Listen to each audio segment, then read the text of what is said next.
démarré, bon, disons que vraiment le démarrage c'était bien avant, mais c'était vers 1985 avec la découverte du VIH-2. Et à l'époque, nous avions justement des jeunes collaborateurs qui venaient juste de finir leur thèse et dont certains aussi étaient en thèse et d'autres qui travaillaient avec moi. Et de cette date, 85 jusqu'à maintenant, il y en a toujours qui sont restés avec nous, qui sont encore avec nous. Et ceci, malgré qu'ils ont été en formation ailleurs, malgré qu'ils ont été en formation aux États-Unis, malgré qu'ils ont été en formation en Europe ou ailleurs. Et souvent, on me pose la question de savoir quelle est ta recette, parce qu'on a vu justement dans les mêmes endroits, notamment à Boston, où les gens allaient, les autres nationalités ne restaient pas, ne revenaient pas, alors que la plupart, en tout cas pour de ceux qui ont travaillé avec moi, certains sont restés, mais ils sont vraiment minoritaires par rapport à l'ensemble des gens que j'ai envoyés en formation. Donc quel est le secret? Le secret, c'est de pouvoir, quand on a une équipe, de pouvoir l'organiser de telle manière que les gens aient des perspectives. C'est-à-dire que quand on envoie des gens, on les envoie bien sûr pour se former, mais on les envoie également pour que quand ils reviennent, ils sentent le fruit vraiment de la formation, mais également, pas seulement financièrement, mais sur le plan des responsabilités et sur le plan de ce qu'on peut leur confier. On leur apprend petit à petit à être assez autonome dans leur spécialité, mais également c'est d'essayer, dans une équipe, c'est toujours très difficile, de bien partager les responsabilités, clairement, pour que les gens aient des filières différentes et ne compétissent pas toujours, mais qu'ils aient des filières différentes. Et c'est comme ça qu'on va les pousser progressivement jusqu'à ce qu'ils deviennent le plus autonomes possible, mais tout en appartenant à l'ensemble. Et ils sont tellement motivés que finalement, ils se retrouvent, ils sont capables eux-mêmes d'écrire des projets, ils sont capables de faire leurs publications et ils sont capables, tout en faisant partie de l'institution, vraiment de progresser.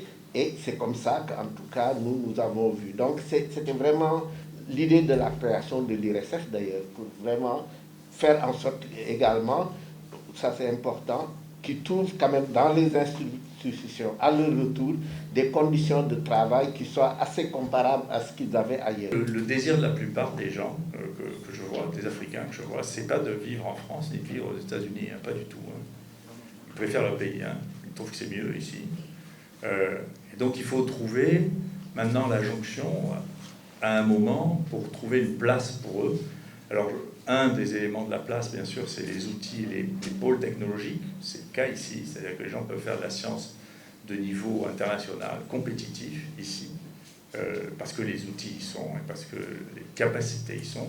Ensuite, il faut trouver la jonction pour leur trouver un emploi, pour leur trouver un financement qui soit à la hauteur de ce qu'ils sont en droit d'espérer compte tenu de leur formation.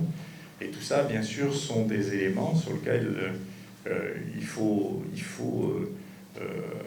réfléchir. Mais je vais vous donner quelques exemples. Il y a, comme je vous ai dit, j'étais très lié à Ogobara Dumbo, et Ogobara Dumbo avait programmé que les gens qui nous envoyaient avaient un poste programmé de professeur quand ils revenaient à Bamako. Donc c'est ce qui se passe. Donc ils reviennent, ils ont un poste actuellement, ils sont... Pour l'Algérie, on a peut-être reçu 150 Algériens en l'espace de 7 ans, qui sont venus soit en thèse, soit en master, soit pour 3 ou 6 mois, qui sont tous retournés, et le type qui est le directeur de la recherche actuellement, biomédicale et entomologique, qui est un de mes anciens étudiants, qui dirige ça, et qui est revenu là-bas. Donc tout ça, bien entendu, c'est...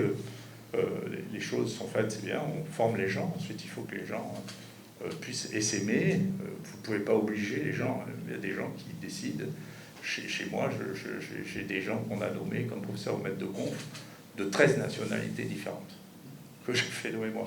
Donc il y en a qui restent, hein, puis je suis content parce qu'ils sont très bons et que c'était leur destin, c'est ce qu'ils choisissaient eux-mêmes. Ils ne sont pas prisonniers, on ne leur fait pas signer un papier leur disant que vous êtes obligés d'entrer. Hein. Mais il faut créer les conditions pour que ce soit possible, qu'ils rentrent, qu'ils travaillent dans de bonnes conditions et qu'ils continuent leur destin ici. Donc c'est des choses qui est très importante et pour lesquelles il faut s'articuler. Mais ici, on est articulé avec l'UCAD, d'une part, d'autre part avec... c'est très bien qu'on puisse réfléchir, y compris avec le gouvernement, pour que les étudiants qui sont des perles, on parlait de bioinformatique, nous on a recruté pour faire la bioinformatique avec notre nouvelle machine, un Sénégalais qui a été formé chez nous, qui est une star de bioinformatique. Donc c'est des gens, bien sûr, il faut les reprendre ici pour vous. Nous on en profite parce que actuellement ils n'ont pas de place, mais il faut les reprendre pour vous, parce que c'est vraiment très très important.